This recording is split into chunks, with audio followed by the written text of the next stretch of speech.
Irmãos, hoje eu queria compartilhar uma palavra que já tem alguns dias que ela tem me revirado, assim, sabe? Deus tem falado muito comigo através dela.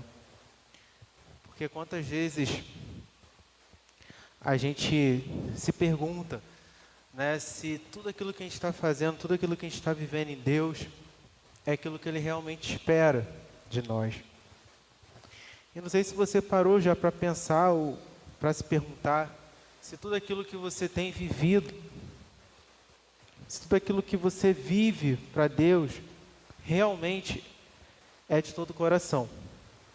Porque nós podemos estar, talvez, fazendo muitas coisas, nos empenhando em tantas coisas, e mesmo assim, irmãos, a gente não está vivendo inteiramente dentro daquilo que Deus espera de nós. Talvez você esteja vivendo uma vida linear, uma vida que para você esteja tudo ok. Eu não estou fazendo nada que Deus desagrade. Eu creio que eu estou no caminho, mas mesmo assim, Deus ele pode estar olhando para você, esperando algo a mais da sua vida. E hoje nós vamos falar de uma igreja que aparentemente eles pensavam que eles não precisavam de nada.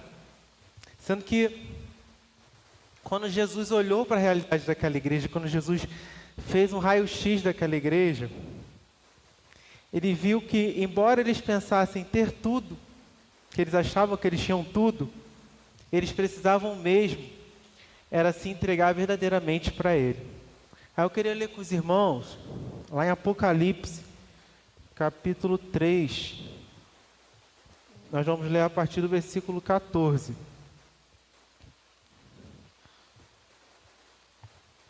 Apocalipse 3, a partir do versículo 14. Que diz assim: Ao anjo da igreja em Laodiceia escreva: Estas são as palavras do Amém, a testemunha fiel e verdadeiro, soberano da criação de Deus. Conheço as suas obras, sei que você não é frio nem quente. Melhor seria que fosse frio ou quente. Assim, porque você é morno, nem frio nem quente, estou a ponto de vomitá-lo da minha boca. Você diz: estou rico, adquiri riquezas e não preciso de nada. Não reconhece, porém, que é miserável, digno de compaixão, pobre, cego e que está nu. Dou-lhe este conselho: compre de mim ouro refinado no fogo e você se tornará rico. Compre roupas brancas e vista-se para cobrir a sua vergonhosa nudez. E compre colírio para ungir os seus olhos e poder enxergar. Repreenda e disciplina aqueles que amo. Por isso seja diligente e arrependa-se. Eis que estou à porta e bato. Se alguém ouvir a minha voz e abrir a porta, entrarei e cearei com ele e ele comigo. Ao vencedor darei o direito de sentar-se comigo em meu trono, assim como eu também venci e sentei-me com meu Pai em seu trono. Aquele que tem ouvidos, ouça o que o Espírito diz às igrejas. Só até aqui. Irmãos, esse texto é parte da revelação que João recebeu lá em Pátimos. E esse texto que nós lemos é uma parte específica para a igreja de Laodiceia. Foram escritas 7 cartas. 7 cartas para 7 igrejas. E essas cartas elas podem representar ali períodos da igreja ou realidades da igreja dentro da história da igreja. E algo que me chamou a atenção nas escritas dessas cartas, que foram direcionadas ali aos anjos dessas igrejas, que são os líderes, é que para quase todas essas igrejas, sempre tinha uma crítica e um elogio. Sendo que quando chega em Laodiceia, Jesus só tem críticas para eles. E eu fiquei pensando que receber um elogio diretamente de Jesus deve ser maravilhoso. Mas nem todo mundo está pronto para receber elogio. E essa igreja aqui, exclusivamente, pelo que a gente acabou de ler, eles mesmos diziam: eu estou rico, eu adquiri riquezas, eu não preciso de nada. Então, um elogio de Jesus para eles, talvez poderia ser que eles até ouvissem, ou eles não ligariam porque eles já estavam tão cheios de si, ou então eles iriam se encher ainda mais. Porque muitas vezes pessoas não sabem lidar com elogios, e essa igreja aqui poderia não saber não lidar com eles, e poderia ser prejudicial para ela. Então a igreja de Laodiceia, ela não era como a igreja de Tiatira. Não era como a igreja de Tiatira que tolerava a doutrina de Jezabel. Ela não era como a igreja de Pérgamo que seguia os ensinamentos de Balaão. Ela não era como a igreja de Éfeso que precisava voltar ao primeiro amor. Mas ela era uma igreja que precisava de mais entrega, que precisava de ser mais intensa para Deus.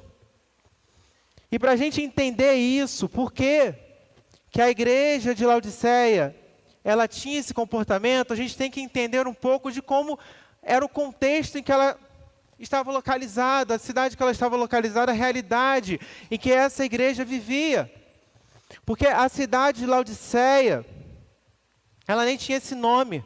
O nome de Laodiceia era Dióspolis. E esse nome já era uma referência a deuses daquela época. E depois veio um governador que conquistou aquela região, reconstruiu aquela cidade, e o nome da esposa dele era Laudice, e ele pegou o nome da esposa dele e colocou na cidade. Tudo para trazer aquela ideia daquele egocentrismo que já estava nos deuses e que já estava no nome de alguém para aquela cidade. E Laodiceia era uma cidade muito rica. Era uma cidade que os habitantes dela eram compostos por milionários e banqueiros romanos. Era uma cidade com um poder aquisitivo alto. Era uma cidade que era uma referência na indústria de tecidos. Era uma cidade também com uma saúde super avançada na saúde dos olhos, na saúde dos ouvidos. E dessa cidade tinha um colírio que era o melhor colírio daquela época. E que era ali distribuído para as regiões ali vizinhas. Então, gente, é interessante quando a gente lê esse texto, como a gente vê que Jesus, ele o tempo inteiro está falando de uma realidade que eles já sabiam, que eles estavam vivendo. E essa cidade, ela também ficava em uma localidade chamada Vale do Rio Lico, que era composto por 3 cidades. E essas 3 cidades eram Laodiceia, Colossos e Hierápolis. Então, Colossos era uma cidade que era conhecida pelas águas frias, que eram as águas melhores para consumo. E Hierápolis era uma cidade conhecida pelas águas quentes, que eram as águas ali que eram usadas como na saúde, como as águas termais. E a Laodiceia, ela fazia fronteira com essas 2 cidades. E ela era abastecida pela água dessas 2 cidades. Uma cidade que tinha água fria, uma cidade que tinha água quente, e quando a água já chegava lá por Laodiceia, ela já estava morna e não servia mais para nada, nem para beber e nem para curar ninguém. Então, a gente vê que Jesus, ele fala assim: conheço as suas obras, eu sei que você não é frio nem quente, melhor seria que você fosse frio ou quente. Assim, porque você é morno, nem frio nem quente, estou a ponto de vomitá-lo da minha boca. Então, gente, esse texto, ele não tem nada a ver, esse texto aqui, ele não tem nada a ver com temperatura espiritual, com termômetro, que a gente sempre ouve: aquela igreja é fria, aquela igreja é quente, aquele irmão é quente, aquele irmão é frio. Não tem nada a ver com isso. Não é o frio daqui não é o frio de frieza espiritual, de alguém que está distante de Deus, e nem o quente é aquele que está cheio de Deus. Mas esse texto aqui, ele tem uma conexão de que o frio e o quente, eles serviam para alguma coisa, mas o morno, ele não servia para nada. Então, aqui Jesus, ele está falando: se você for frio, ok. Se você for quente, também ok. Mas se você não for nenhum dos dois, o morno, aí que está o problema. E quem que é o morno? O morno, gente, é aquele que não é de verdade para Deus. O morno é aquele que quer e não quer.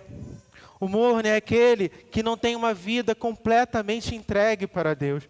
O morno é aquele que tem aquela vida egocêntrica, que ele caminha com Deus e é tudo para ele, é tudo sobre ele e nada sobre Deus.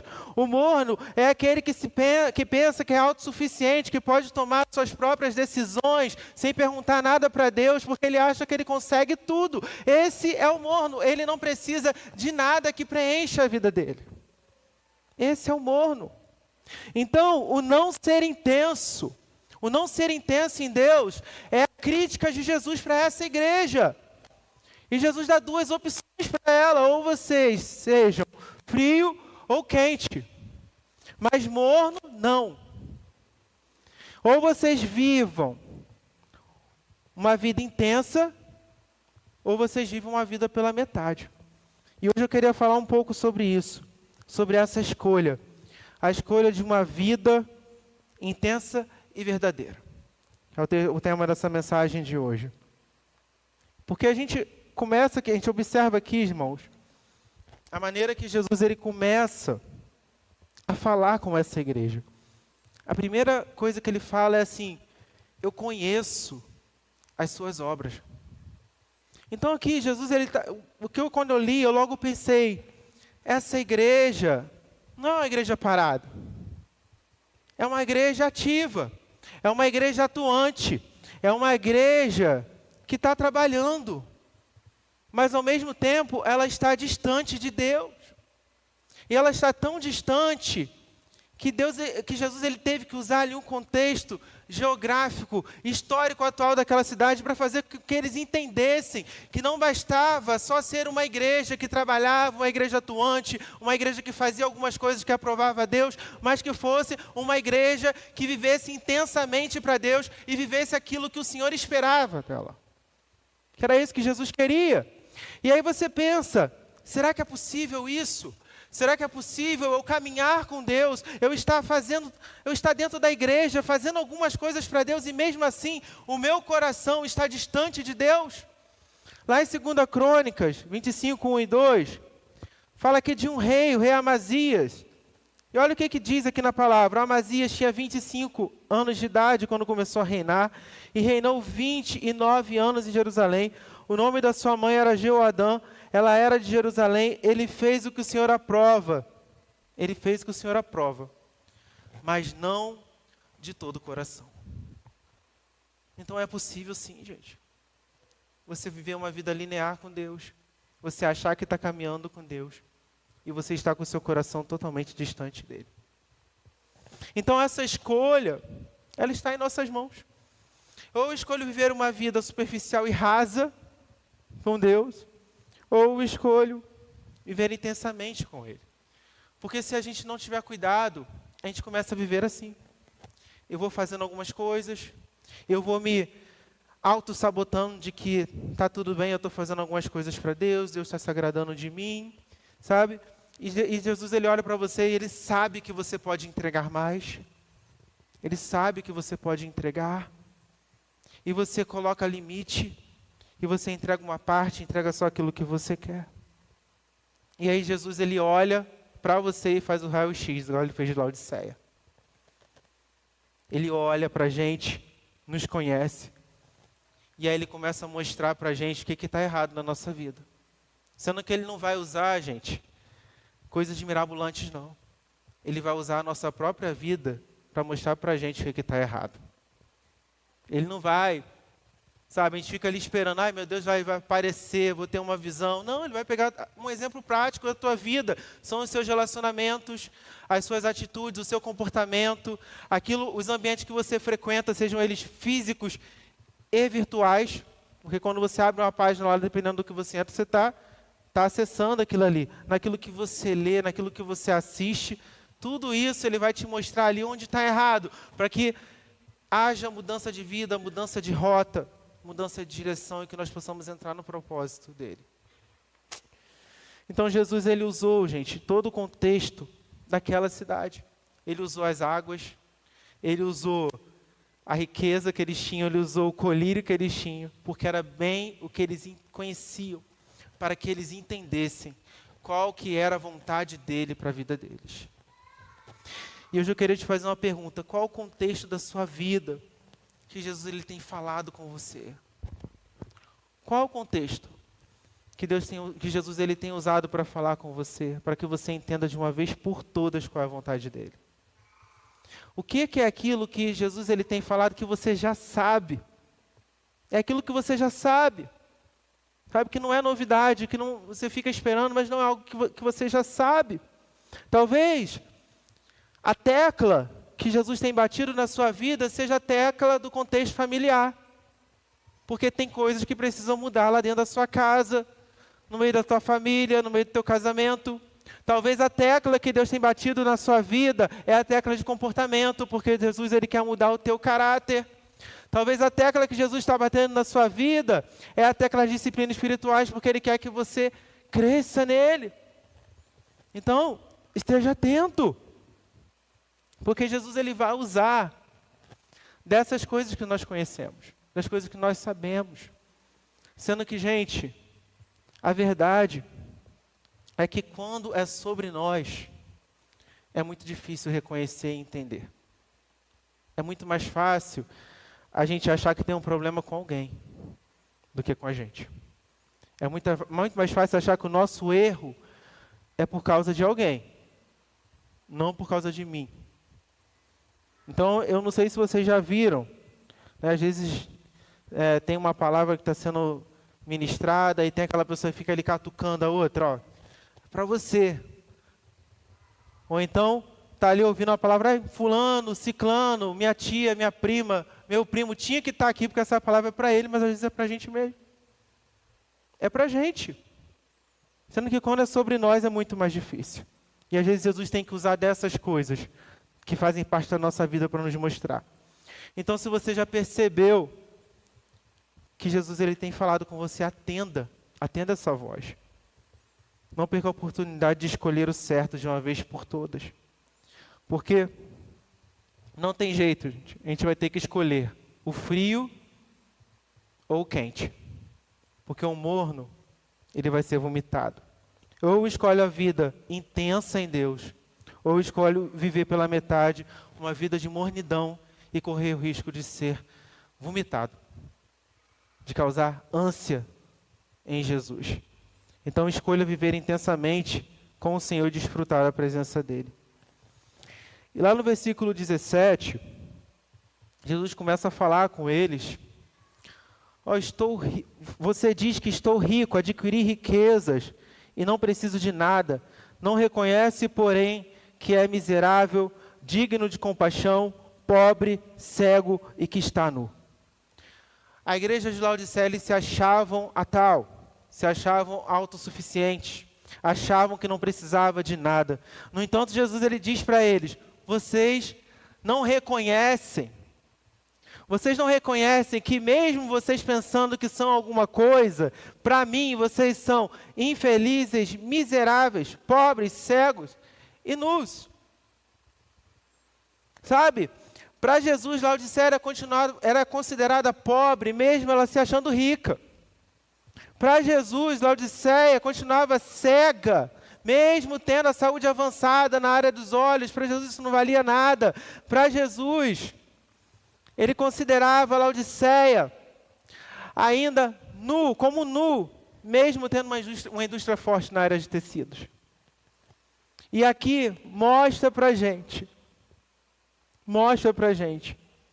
como que Deus ele tem um olhar diferente para aquilo que a gente acha que é alguma coisa. E que para Ele, muita coisa que a gente acha que tem valor, para Ele é nada. Irmãos, sem Deus, nós não somos nada. Sabe, se a gente para pensar um pouco, a gente consegue ter a dimensão enorme de como que se não fosse Deus nós não estaríamos aqui. Se não fosse a misericórdia dele que se renova, e se renova, e se renova a cada manhã, nós já estaríamos consumidos. Aleluia. E lá em Tiago 4:6 diz assim, porque, diz a Escritura, Deus se opõe aos orgulhosos, mas concede graça aos humildes. Satanás caiu do céu por causa do orgulho. por se achar, por querer ser igual a Deus e não servo. Saul perdeu o trono por pensar que pudesse tomar decisões sem consultar a Deus. E ainda assim, tem pessoas que não conseguem se colocar nesse lugar de servo. E ainda assim tem pessoas que conseguem viver tomando as suas decisões de qualquer maneira, sem saber se é algo que Deus quer ou pensa, o que Deus pensa sobre elas. E é interessante que lá no Sermão do Monte, ou Sermão da Montanha, como vocês quiserem, quando Jesus ele começa a falar, a primeira bem-aventurança que Jesus fala, qual é? Bem-aventurados os pobres de espírito, porque deles é o reino dos céus. E pobre de espírito é justamente esse, que reconhece a sua miséria. Pobre de espírito é aquele que reconhece que está arruinado sem Deus. Pobre de espírito é aquele que sabe que é desprovido de toda a virtude sem Deus, e é desses que é o reino dos céus. Desses. E será, irmãos, que nós temos sido assim? Será que nós temos nos colocado nesse lugar de dependência, de saber que nós somos necessitados, miseráveis sem Deus? Ou nós temos nos colocado num lugar de que a gente acha que Deus ele tem obrigação sobre as nossas vidas, que Ele tem que fazer as coisas por nós? Esse lugar que se Deus não fizer, eu fico triste, eu fico aborrecido com Deus, eu largo Deus. Ou é um lugar de dependência que não importa, Ele já é tudo para mim. Esse que é o lugar que Deus quer que nós tenhamos. Nós precisamos entender que nós não somos nada sem o amor de Deus. Sabe, você já parou para pensar se você conseguiria viver sem Ele? Se você acha que você consegue fazer alguma coisa sem Ele? Sabe, gente, é a hora da gente reconhecer e se colocar nesse lugar de depender da misericórdia de Deus, de não saber mais viver sem Ele, de saber que esse foi o Deus que deu seu único Filho para nos salvar, o Deus que nos deu segurança na sua palavra para que a gente possa viver, sabe, independente se a gente vai ter ou não, a gente saber que Ele está conosco. Então, reconheça quem você é, reconheça o pequeno que nós somos diante dEle e reconheça a grandeza desse Deus sobre nós. Aleluia. E depois a gente vê que Jesus dá um conselho para essa igreja. Compre de mim ouro, dou-lhe este conselho, versículo 18, dou-lhe esse conselho, compre de mim ouro refinado no fogo, e você se tornará rico. Compre roupas brancas, e vista-se para cobrir a sua vergonhosa nudez, e compre colírio para ungir os seus olhos e poder enxergar. Qual era o maior orgulho da cidade de Laodiceia? Era a riqueza dela. Ela se achava rica. Então Jesus ele se aconselha a eles dentro também do que eles mais gostavam de fazer. Você não gosta de comprar? Você não é rica? Então agora você compra de mim. Compra de mim. Deseje mais de mim. Dê o seu melhor nas coisas do reino. Jesus aqui nos lembra da importância da gente comprar dele, da gente buscar nele as coisas do alto. E ele começa falando, compre de mim ouro refinado no fogo e você se tornará rico. Como Jesus ele não se agradava do orgulho deles, que eles tinham na riqueza deles, ele sugere que eles compram uma riqueza dele diferente, um ouro refinado, uma riqueza que não ia se destruir, uma riqueza pura. E aí sim eles seriam ricos. A riqueza que tem lá em 1 Timóteo 6, versículo 17, que diz, ordene aos que são ricos nesse presente mundo, que não sejam arrogantes, não ponham a sua esperança na incerteza da riqueza, mas em Deus, que de tudo nos provê ricamente para nossa satisfação. Ordene-lhes que pratiquem o bem, sejam ricos em obras, em boas obras, generosos e prontos para repartir. Dessa forma, eles acumularão um tesouro para si mesmo, um firme fundamento para a era que há de vir, e assim alcançarão a verdadeira vida. Ou seja, a minha maior riqueza ela está no reino de Deus. Ela está em servir a Deus, em praticar o bem, em fazer boas obras, em ser generoso, estar pronto para repartir, porque então assim eu serei rico no reino de Deus. Então nós precisamos, gente, ter essa intensidade em buscar as riquezas, as verdadeiras riquezas de Deus. Sabe, essas riquezas que são as coisas do alto, e não que são as coisas aqui da terra, porque a gente se mata, a gente joga toda a nossa intensidade em coisas terrenas, quando na verdade a gente precisa mesmo jogar a nossa intensidade, a nossa maior força nas coisas do alto. Depois ele fala, compre de mim roupas brancas e vista-se para cobrir a sua vergonhosa nudez. Como a igreja de Laodiceia entendia de roupas, ele pediu para eles, então, vocês colocam vestes brancas, desejem mais santidade na vida de vocês. Lá em Eclesiastes 9:8, em todo tempo, sejam brancas suas vestes e nunca falte o óleo sobre a tua cabeça. Nós precisamos cobrir a nossa vergonhosa nudez, os nossos pecados, com essas vestes brancas de santidade, e é em todo tempo. E o que é ser santo, gente? Ser santo, ter santidade é ser separado.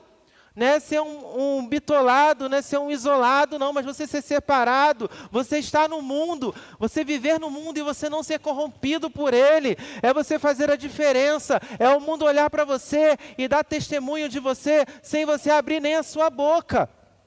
Isso é santidade. Então, isso aqui é sobre você ter uma vida de santidade, não é uma vida de momentos. Eu não sou santo quando eu estou na igreja, eu não sou santo quando eu estou perto dos crentes, eu não sou santo quando eu acho que eu tenho que ser. Eu tenho que viver uma vida de santidade a tal ponto que essa santidade cubra as minhas vestes, a tal ponto que nós sejamos santos, assim como ele é santo. Aleluias! Nós precisamos ser santos. E depois ele fala, compre de mim o colírio para ungir os seus olhos e poder enxergar. Mais uma vez, Jesus cita uma coisa que eles conheciam, que era o colírio deles, que era exportado para todos os lugares, mas para Jesus aquele colírio não servia para nada, e para eles muito menos, porque mesmo eles tendo aquele colírio que era tão bom e especial, eles continuavam cegos. E lá em João 9:39, disse Jesus, eu vim a esse mundo para julgamento, a fim de que os cegos vejam, e os que veem se tornem cegos. Jesus veio para curar aqueles que reconhecem que precisam enxergar as coisas dele, as coisas do alto. Jesus ele veio para curar aquele que reconhece, enxergar aquilo que ele tem para a vida dele. Porque tem muita gente que acha que enxerga claramente, que sabe de tudo, mas continua cego. Continua cego. Queira mais dessa capacidade de enxergar pela perspectiva de Deus. Essa perspectiva que a gente pode olhar para nós mesmos e tirar aquilo que não agrada a Ele. Olhe para nós mesmos e enxergue aquilo que precisa mudar. Que olhe para nós mesmos e enxergue aquilo que Ele espera de nós. Não perca Jesus de vista. Não perca Jesus de vista. E no versículo 19, ele fala sobre disciplina e repreensão. Eu repreendo e disciplino aqueles que amam, portanto, seja diligente e arrependa-se. Aqui Jesus ele dá um aviso para a igreja de Laodiceia. Ou vocês mudam, ou eu sou aquele que repreendo e disciplino. Aquele que ama. Mas ele fala assim, seja diligente, rápida, pronta, responsável, se arrependa logo. Gente, você identificou aquilo que precisa mudar, mude logo. Não fique esperando algo acontecer, não. E aí eu fiquei pensando, o que repreensão e disciplina tem a ver com intensidade? Quando eu vi esse versículo, e eu pensei que realmente, aquele que não é intenso, ele tem dificuldade em aceitar disciplina e intensidade. A disciplina e repreensão. Porque, no meio de todas essas críticas, nesse aviso aqui eu vi o amor de Deus por essa igreja. O amor do Senhor Jesus com essa igreja. Porque esse contexto de repreensão e disciplina, ele está totalmente ligado ao cuidado de Deus pela nossa vida. Porque quem ama, cuida. Não é assim que a gente fala? Então repreensão e disciplina são gestos de amor. que infelizmente deixaram de ser vistos por esse ângulo. Hoje em dia, repreensão e disciplina assusta. Essas são palavras que assustam muita gente. Falou repreensão e disciplina, sai correndo, porque acha que é coisa ruim. Então, toda intenção que existe por trás de uma disciplina, de uma repreensão, ela gera aprendizado. Porque quando eu corrijo as minhas filhas, é justamente que elas entendam aquilo que elas estão fazendo é errado, para que elas possam escolher o certo. Mas hoje em dia, gente, nesse contexto aqui de repreensão e disciplina, a gente vê que o amor, o mundo, ele prega um amor de bajulação, sabe, de falsidade, de interesse. Irmão, quem ama você de verdade não vai falar de você pelas costas, vai falar na tua frente. Vai te chamar e vai falar. Quem ama você de verdade não vai te bajular, não. Quando você estiver errado, vai falar para você que é errado, mesmo que doa. Porque quem ama quer te curar, quer que você melhore. Quem ama de você de verdade vai estar contigo na pobreza e na riqueza, na alegria e na tristeza. Não vai ser só no momento bom, não. E ambientes sem repreensão e disciplina, a disciplina adoecem, matam e destroem muita gente. Experimenta viver num ambiente assim, que um momento você vai ver a tua vida sendo minada, e quando você vê está tudo acabado, porque não há construção, há destruição a todo instante. E temos que ter um cuidado ainda maior, porque quando a gente está num ambiente desse, se você deixar se corromper, daqui a pouco você também está pensando que repreensão e disciplina é falta de amor. Você está pensando igual. Então, irmão, celebre quando você estiver num ambiente que tenha repreensão e disciplina, porque ali existe amor. Celebre quando você ouvir aquela palavra que te revira por dentro, que você sai daqui desesperado. Meu Deus, eu preciso mudar isso, eu preciso tirar isso da minha vida urgente, porque isso está me fazendo mal. Porque isso te cura, isso te salva.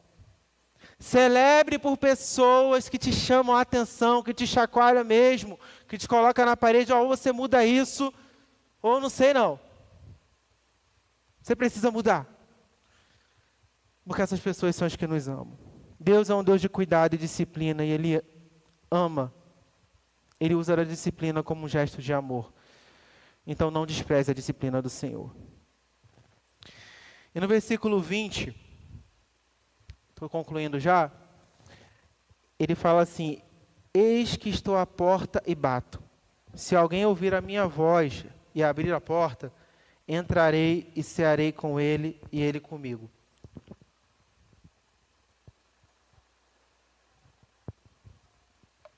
Irmãos, logo depois que Jesus ele aconselhou eles, avisou, pediu para eles reconhecerem, ele fala essa frase: eis que estou à porta e bato. E essa frase ela me chamou muita atenção. Porque ele está falando isso para uma igreja. E que igreja é essa que Jesus está do lado de fora batendo na porta? Que igreja é essa? Que culto é esse que está acontecendo e que Jesus está do lado de fora dele? Que culto é esse? Será que é essa igreja que não faz a escolha certa, que não está nem aí para a vontade de Deus, que quer viver da maneira que ela quer? Será que é essa igreja que se acha autossuficiente, que acha que não precisa de nada, que não precisa de Deus? Será que é essa igreja que não aceita mais repreensão e disciplina porque ela acha que, não, eu não preciso, isso é falta de amor? Será que é essa igreja que perdeu a intensidade, a identidade, e que o principal já não está mais dentro dela, que é Jesus? Nós precisamos trazer Jesus para o centro das nossas vidas. Nós precisamos fazer que Jesus seja prioridade, e isso não pode ser negociado. Se nós não tirarmos esses comportamentos da igreja de Laodiceia da nossa vida, Jesus ele vai ficar do lado de fora. Ele vai ficar do lado de fora. Depois ele fala: se alguém ouvir a minha voz e abrir a porta. Gente, não adianta só ouvir o barulho da porta batendo, não. Eu preciso ouvir a voz dele. E não só ouvir a voz dele, mas eu também preciso abrir a porta. Sabe, nós começamos falando sobre como que nós podemos fazer algumas coisas e mesmo assim o nosso coração está distante de Deus. Porque, gente, infelizmente, vai ter gente que vai ouvir a porta batendo, Jesus batendo na porta, vai ouvir a voz dele e ainda assim não escolher abrir a porta para ele. E ainda assim escolher não abrir o coração. A gente precisa ter cuidado para não ser dessas pessoas que ouve, sabe tudo sobre Jesus. Você fala, sempre sabe. Eu sei. Isso aí, já sei. Sabe tudo sobre Jesus. Mas não abre a porta para ele. E a gente precisa reconhecer que quem está batendo a porta, não somos nós não. É Jesus que está batendo a porta. E quando Jesus ele bate a porta, é porque ele quer entrar, ele quer transformar, ele quer mudar aquela família, ele quer mudar aquele ambiente, ele quer mudar tudo ali dentro, ele quer escrever uma nova história e ele tem poder para isso. Abra a porta do seu coração para Jesus. Abra a porta do seu coração, receba Jesus em seu coração, que Ele não seja só alguém que você sabe tudo sobre Ele, mas que Ele seja alguém em que você viva Ele intensamente na sua vida. E existe uma promessa aqui. Ele fala, aquele que abrir a porta, eu entrarei e cearei com Ele e Ele comigo. Gente, eu nunca tinha lido esse versículo por esse ângulo, que aqui é como se houvesse uma reciprocidade. Eu cearei com Ele e Ele comigo. Jesus, quando Ele entra na vida de alguém, quando Ele entra no coração de alguém, é algo tão marcante, é algo tão grande, é algo tão maravilhoso, que é impossível você não querer devolver algo intenso para Ele. É impossível. E às vezes, você vai olhar uma pessoa do seu lado, ela adorando desesperadamente. E talvez você vai olhar e vai dizer, meu Deus, que exagero. Para que isso tudo? Mas só ela sabe o que ela recebeu e o que ela está devolvendo para Ele. Talvez você vai olhar para uma pessoa, que vida é essa de oração? Ora muito, desesperada demais por oração, mas só ela sabe o que ela recebeu dele. Talvez você vai ver alguém que fica na igreja, está sempre na igreja, todo dia na igreja, amém, glória a Deus. Só ele sabe o que ele recebeu. E ele quer devolver pelo menos um pouco de tudo que ele está vivendo. Aleluias. Queria convidar o Ministério de Louvor, a gente terminar, que aqui ele fala sobre uma promessa. Aqueles que vão sentar à direita do Pai, aqueles que vencerem. Versículo 21. Ao vencedor darei o direito de sentar-se comigo no meu trono, assim como eu venci e sentei-me com meu Pai em seu trono. Existe uma promessa de sentar à direita do Pai para aqueles que são os vencedores. E quem vai sentar é aquele que entrega tudo. Quem vai sentar é aquele que for intenso. Quem vai sentar é aquele que entende que é dependente dele e que tem ele verdadeiramente em seu coração. Então seja intenso. Escolha um lado. Ou frio ou quente, morno jamais. Saia dessa mornidão. Glória a Deus. Não corra o risco de ser vomitado pelo Senhor. Reconheça quem você é. Invista em conhecer o Senhor. Comprem dele. Comprem dele. Aceite ser ensinado, gente. A amor. A amor. Na repreensão e na disciplina. Abre o seu coração para Ele. Receba Ele. Não deixa Jesus do lado de fora, não. Você é a igreja. Ele precisa estar no centro. Ele precisa estar aqui dentro. Dentro da nossa vida. E quando eu estava lendo esse texto, eu não consegui pensar em outra coisa dessa mulher que entrou ali na casa de um fariseu. E aquela mulher era uma pecadora. Todo mundo sabia da fama dela. Todo mundo. E ela chegou desesperadamente por trás de Jesus, chorando. Enxugou os pés de Jesus com seus cabelos. E ela jogou o perfume dela ali. Ela entregou o melhor que ela tinha. Ela não queria saber. Ela entendeu o lugar dela de miserável e que ela dependia do Senhor. O fariseu viu isso, ele começou a questionar, se ele soubesse a fama dela, ele não deixaria ela fazer isso. Jesus contou uma parábola ali, que um credor tinha 2 devedores, um que devia 50, outro 500. Quem você acha que era mais perdoado?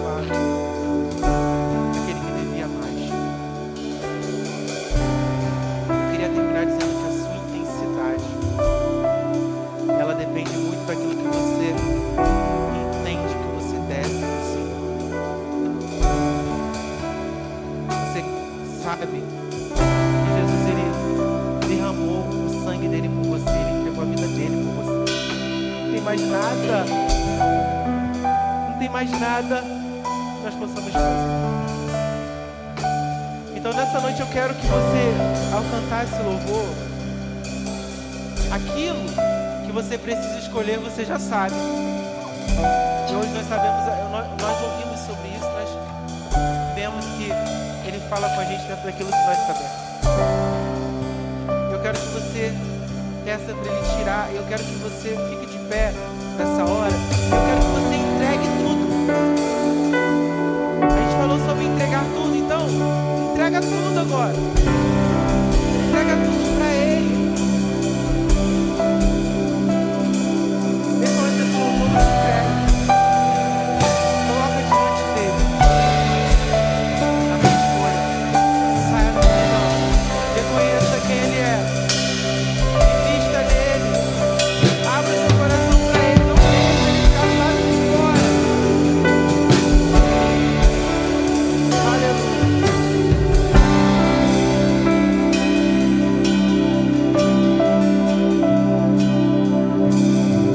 Deus que me deu tudo, eu dou meu coração.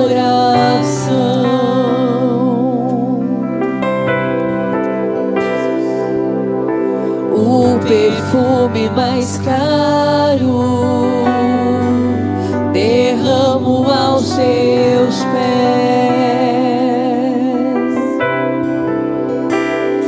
Seja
meu coração.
receba tudo.